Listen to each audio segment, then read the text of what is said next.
Bonjour, aujourd'hui on va voir la troisième partie de la situation d'évaluation concernant l'unité ADC dédiée aux élèves de la deuxième année STE. Donc on s'est arrêté à la motorisation du grappin. Donc avant d'entamer cette partie, on va voir un petit rappel sur le moteur asynchrone triphasé. Donc un moteur asynchrone triphasé est un convertisseur électromécanique puisqu'il convertit une énergie électrique en énergie mécanique. Il est robuste. Donc, il travaille de puissance de 1 kW jusqu'à des dizaines de mégawatts. Donc, il est très utilisé donc, grâce à son rendement et sa robustesse. Vitesse de synchronisme. Donc, le stateur du moteur asynchrone il est identique à celui des moteurs synchrones. Donc, la vitesse de synchronisme elle est égale à celle des moteurs synchrones. Donc, NS égale à F. F, c'est la fréquence. P, c'est le nombre de paires de poids, donc F sur P.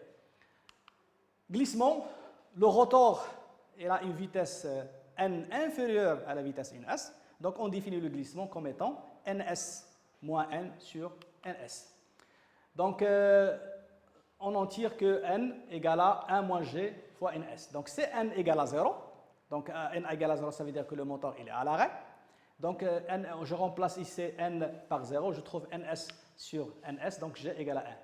Si le moteur fonctionne à vide, ça veut dire que la vitesse N il est proche de la vitesse de synchronisme, donc on aura NS moins NS, donc égal à 0, donc le glissement égal à 0.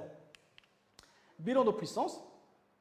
Donc, un moteur asynchrone, il contient deux parties, d'ailleurs comme sur le moteur, une partie fixe qui est le stateur, et une partie mobile, tournante, qui est le rotor. Donc ici, la puissance absorbée, c'est une puissance électrique au niveau du stateur, PA égale à racine 3 I fois I cos de phi. Ici, on a les pertes au niveau du stateur, les pertes géostatoriques et les pertes ferrostatoriques. Donc les pertes géostatoriques, ça dépend du couplage. Si on a la résistance d'un enroulement et on a un couplage étoile, donc les pertes géostatoriques égales à 3 RI carré. Si le couplage est en triangle, donc on aura les pertes joules égales à RI carré. Si on a la résistance mesurée entre deux bornes de phase, donc les pertes joules sont égales à 3 sur 2 RI carré. Donc ici les pertes fer statoriques. Ici on a la puissance transmise du stator vers le rotor. D'accord? Donc la puissance transmise sera égale à la puissance absorbée moins les pertes au niveau du stator, à savoir les pertes joules statoriques et les pertes fer statoriques. Ici on a les pertes joules au niveau du rotor, qui sont égales à G, le glissement, fois la puissance transmise. Et c'est les pertes mécaniques liées au frottement et à l'aération, etc. Les pertes mécaniques et les pertes fer, généralement, ils sont déterminés par un essai à vide. Et enfin, on aura la puissance utile mécanique qui est égale au couple utile fois oméga. Donc le rendement, c'est la puissance utile sur la puissance absorbée. Donc la puissance utile, c'est quoi? C'est la puissance absorbée moins la somme des pertes qu'on a, les pertes géostatoriques, les pertes ferrostatoriques, les pertes géorotoriques et les pertes mécaniques. Donc on aura le rendement qui est égal à la puissance absorbée, moins les pertes géostatoriques, moins les pertes ferrostatoriques, moins les pertes géostatoriques, moins les pertes mécaniques sur la puissance absorbée. Et la caractéristique du couple, la caractéristique électromagnétique d'un moteur asynchrone triphasé, elle est donnée comme suit. Donc ici on a le couple de démarrage. D'accord? Ici, elle descend jusqu'à une valeur minimale, puis elle remonte jusqu'à une valeur maximale. Ici, généralement, les moteurs en régime permanent, ils travaillent dans cette partie-là, qui s'appelle la partie utile de la caractéristique mécanique. Elle est assimilable à une droite. D'accord? Et ici, l'intersection avec le couple résistant. Ici, on trouve, par exemple, le couple nominal qui correspond à la vitesse nominale. D'accord? Des fois, on a besoin de varier la vitesse du moteur. Rappelez-vous que la vitesse du stator NS égale à F sur P. Donc P, on ne peut pas le varier technologiquement parce que ce n'est pas pratique. Donc reste à varier la fréquence F. Puisque la fréquence F elle est imposée par le réseau, donc il faudra un système pour varier cette fréquence. Donc généralement, on utilise des variateurs de vitesse, donc qui à partir d'une fréquence constante, on obtient à la sortie une fréquence qui est variable. D'accord? NS égale à F sur P avec F variable. Donc, les variateurs de vitesse, voilà. Généralement, le principe des variateurs, il est comme ça. Donc, il est constitué d'un redresseur triphasé ou monophasé. Ici, la tension elle est filtrée par un condensateur. Puis on a ici un onduleur triphasé. À partir de cette fréquence-là qui est variable, on peut avoir à la sortie une tension, l'entrée on a dit que la fréquence elle est fixe, on peut avoir à la sortie une tension et une fréquence variable. Voilà, donc on va continuer maintenant la tâche 6, motorisation du grappin. L'étude mécanique préalable à donner, donc la puissance PM, qui est la puissance mécanique maximale imposée par la charge ramenée sur l'arbre du moteur, elle est égale à 59 kW. Le couple mécanique maximale imposée par la charge ramenée à l'arbre du moteur égale à 375 Nm. Ici, on a la valeur maximale de déplacement des grappins sur l'axe Z, ici, le déplacement sur l'axe Z du grappin, elle est égale, la valeur maximale égale à 80 mètres par minute et la valeur minimale égale à 40 mètres par minute. Donc, à partir du document constructeur, donnez la référence du moteur de levage et précisez le couple nominal, l'intensité nominale absorbée, la vitesse de rotation nominale et le facteur de puissance. Donc ici, on a le document constructeur, c'est un moteur à 50 triphasé fermé du type LS. Donc ici, on a l'indice de protection, la fréquence, la classe, la température en Kelvin, la tension 230 volts, 400 volts, c'est la tension lorsqu'on a le couplage étoile triangle 230 volts, étoile 400 volts. Donc ici, on trouve la puissance nominale, la vitesse nominale, le moment du couple, l'intensité nominale et le facteur de puissance. Donc on a dit que la charge, elle impose sur l'arbre du moteur une puissance mécanique de 59 kW. Donc pour que le moteur puisse supporter cette charge, donc il faut que sa puissance soit supérieure ou égale à cette puissance-là. Donc ici, on a les puissances. Donc on va choisir une puissance qui est supérieure à 59, donc on va choisir la puissance 75. Donc 75, donc la référence de moteur est LS 280 SS. Donc les autres caractéristiques, donc il suffit de lire la ligne, cette ligne-là. Donc on a la vitesse nominale 1478, le couple nominal 485, l'intensité nominale absorbée c'est 137 et puis le facteur de puissance 0,84. Donc voilà les caractéristiques de ce moteur. Donc le moteur étudié, vous voyez la caractéristique qu'on vient de déterminer. 130-400 volts, 50 Hz, la puissance utile 75 kW, le couple nominal 485 Nm, la vitesse nominale 1478 tours par minute, le courant nominal 1137 ampères et le court-circuit 0,84. Donc il est alimenté directement par un réseau triphasé de 130-400 volts, déterminé en le justifiant. Le couplage du moteur est représenté le branchement du moteur, c'est la figure ci-dessous. Donc ici, vous remarquez dans les caractéristiques du moteur à étudier, donc on a ici la tension supportée par un enroulement égale à 230 volts. Voilà. Donc cette tension, elle est égale à la tension simple du réseau d'alimentation. Donc bien sûr, on aura le couplage étoile. Donc voici les enroulements du moteur. Donc pour faire un couplage étoile, il suffit que chaque enroulement doit être alimenté par une tension simple. Donc il faut relier ces bornes-là à un neutre, d'accord? Donc et alimenter chaque enroulement par une tension simple. Voilà le branchement du moteur. Déterminer en justifiant la réponse la fréquence de synchronisme NS et le nombre de pôles du moteur. Voilà. Donc ici, on travaille avec une fréquence 50 Hz. D'accord? Donc 50 Hz, on a dit que NS égale à F sur P. Donc P, c'est le nombre de paires de pôles, c'est un nombre entier, positif. Donc il prend les valeurs de 1, 2, 3, etc. Donc pour un moteur bipolaire, donc on aura 50 fois 60 sur 1, donc on aura une vitesse de synchronisme de 3000 tours par minute. À nombre de paires de pôles égal à 2, on aura une vitesse de 1500 tours par minute. 3, 1000 tours par minute. 4, 750, ainsi de suite.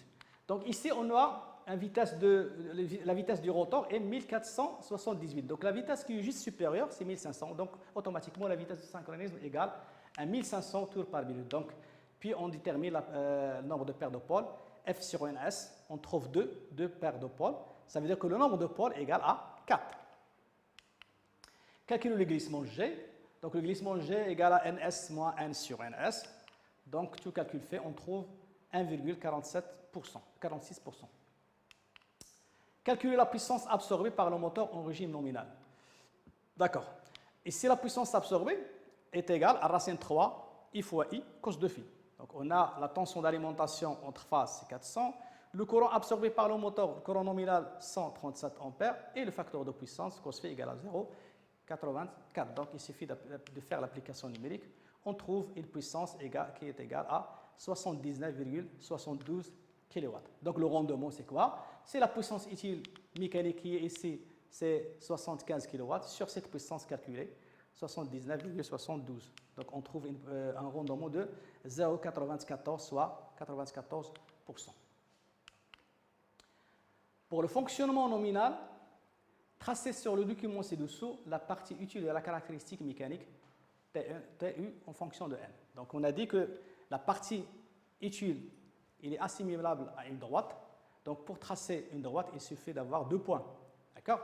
Donc, le premier point, c'est qui est déterminé à partir de la caractéristique nominale. On a dit que pour un couple de 485, on a une vitesse de 1478 tours par minute. Donc, c'est le premier point. D'accord? Donc, on trace ce point-là.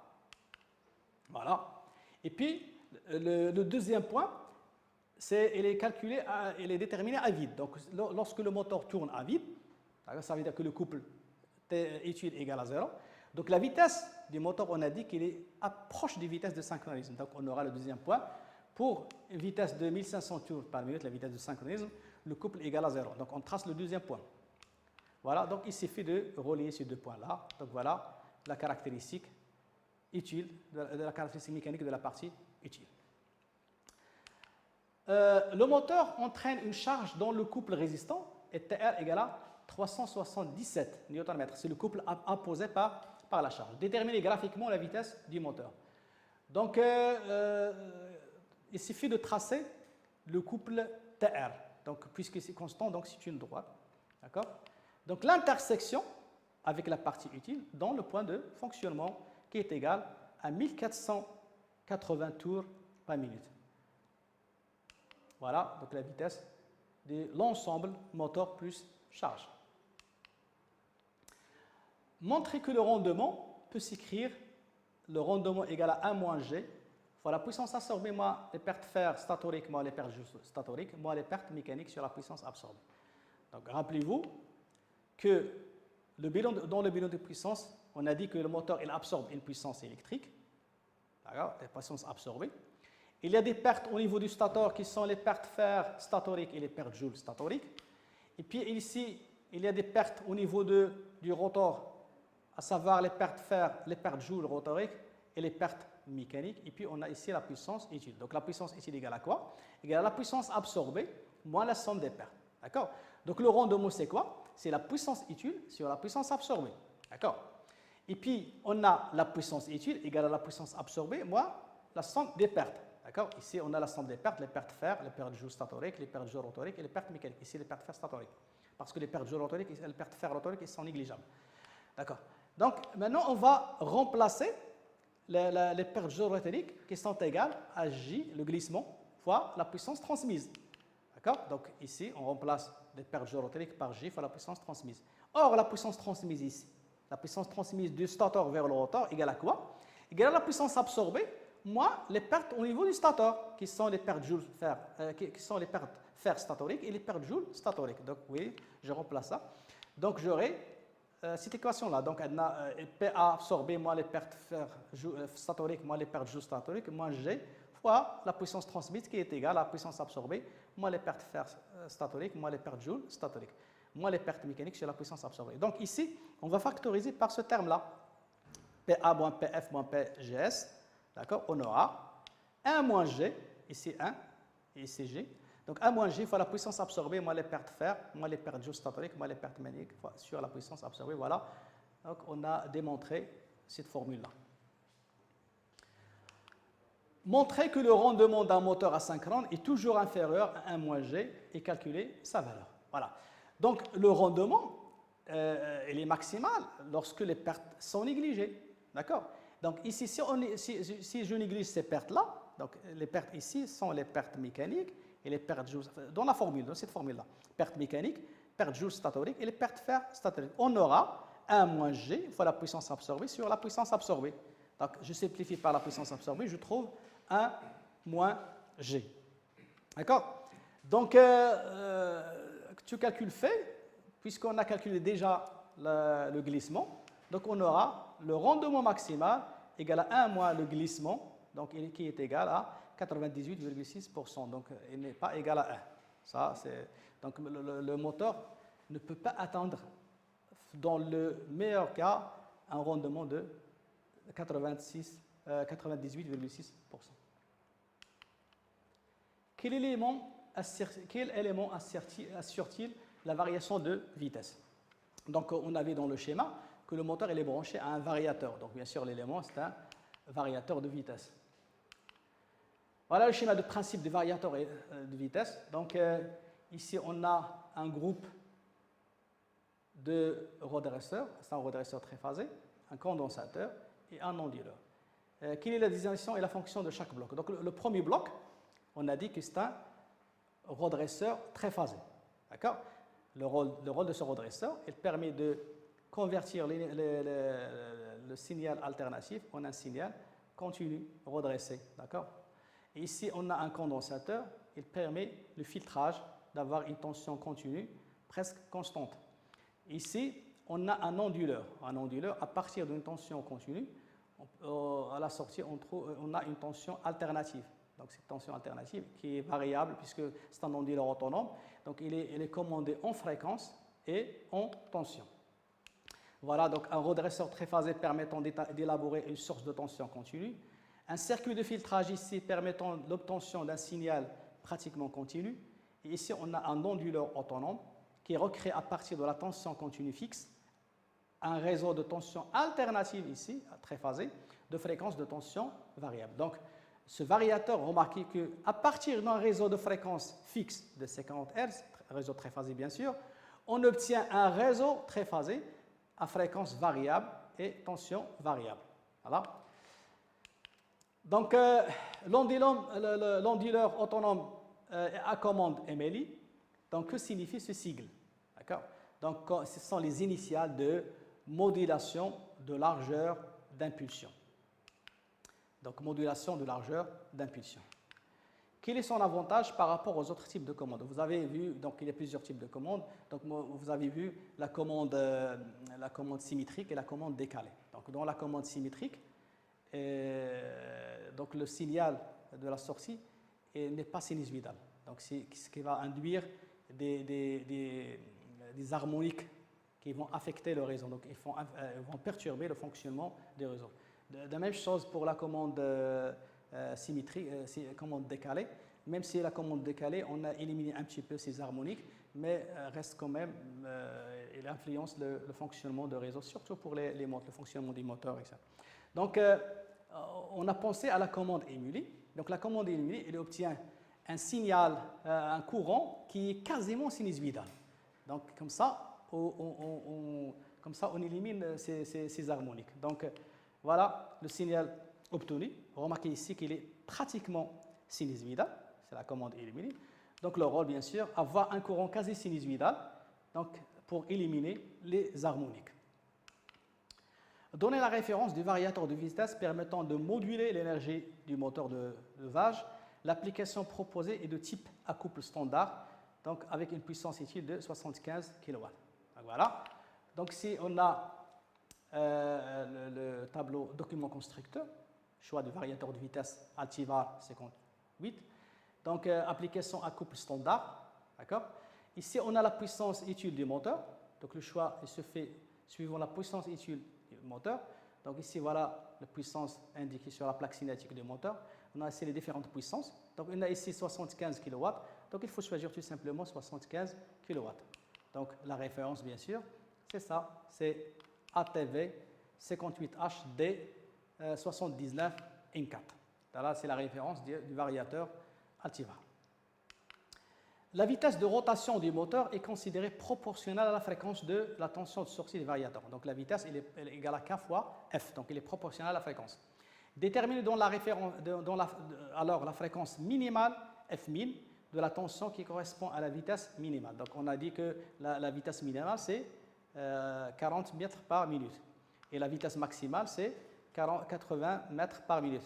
Donc 50 Hz, il correspond à la vitesse maximale. On cherche la vitesse minimale qui correspond à la fréquence minimale qui correspond à la vitesse minimale. Donc, il suffit tout simplement, puisqu'ils sont proportionnels, il suffit d'appliquer la règle de 3. Donc, 50 correspond à 80, F1000 correspond à 40. Donc, on peut calculer la fréquence minimale qui est égale à 50 fois 40 sur 80. On trouve 25 Hz. Sachant que le moteur est de type autoventilé, déterminé à l'aide des caractéristiques de couple, le couple disponible que peut fournir le groupe motovariateur à la fréquence 25 Hz. Comparez ce couple avec le couple mécanique 375 Nm et conclure. Ici, on a application à couple constant.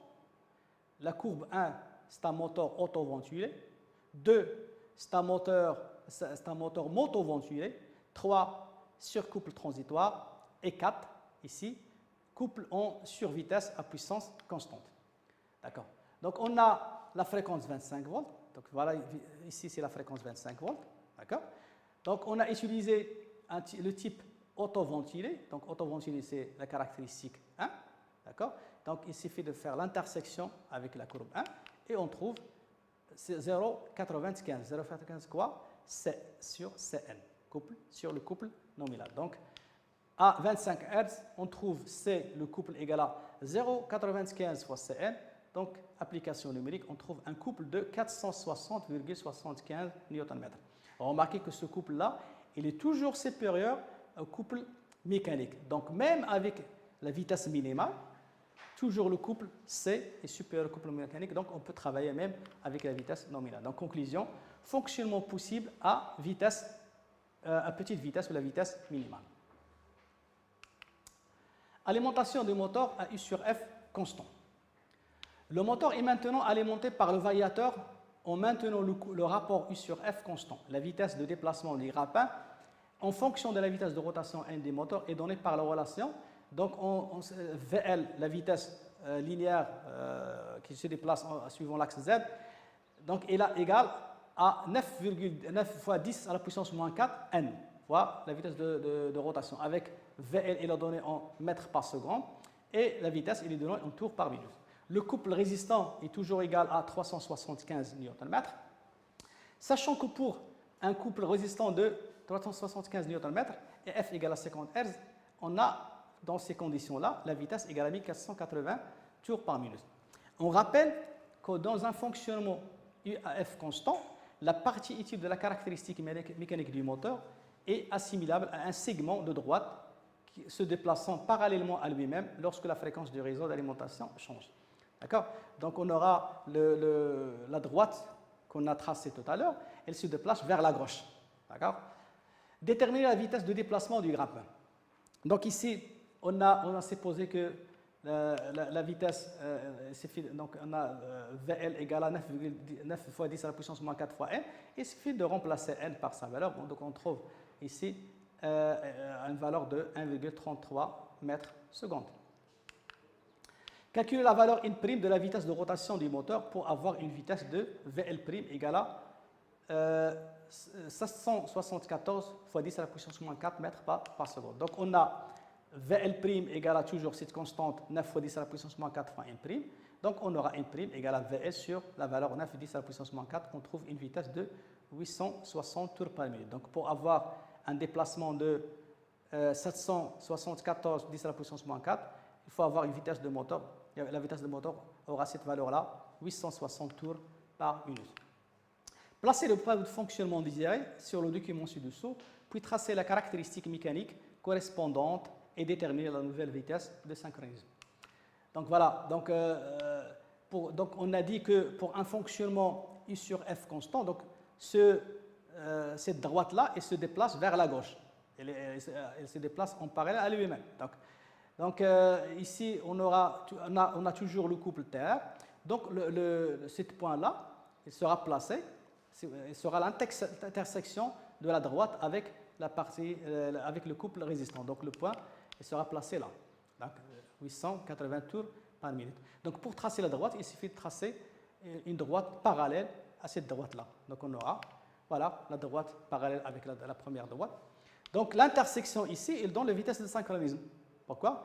Parce que le couple égale à 0, donc ici, il correspond à la vitesse de synchronisme. Donc il suffit de calculer, de déterminer ce point-là. Donc on a, d'après la courbe, le point là, il est égal à 880 tours par minute. On délivre la fréquence f d'alimentation à imposer. Alors, imposer. Donc, on a ns égale à 880 tours par minute, f égale à ns. Donc, il suffit de calculer la valeur de la fréquence de synchronisme. D'accord? Donc, f égale à ns sur p. D'accord? Donc, on a deux paires on a 4 pôles, donc P égale à 2. Donc, ns fois P sur 60, ça donne 29,33 Hz.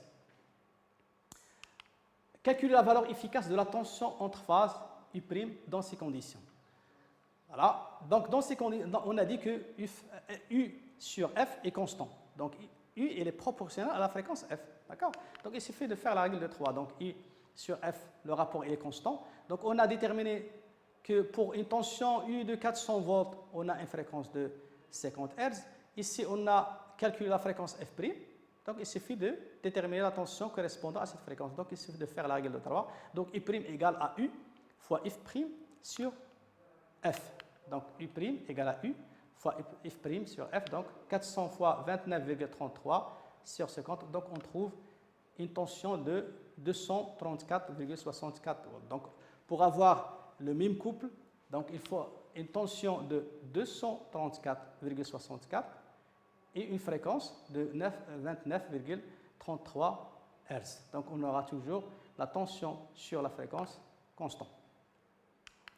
Voilà, merci de votre attention et à la prochaine cours, Inch'Allah.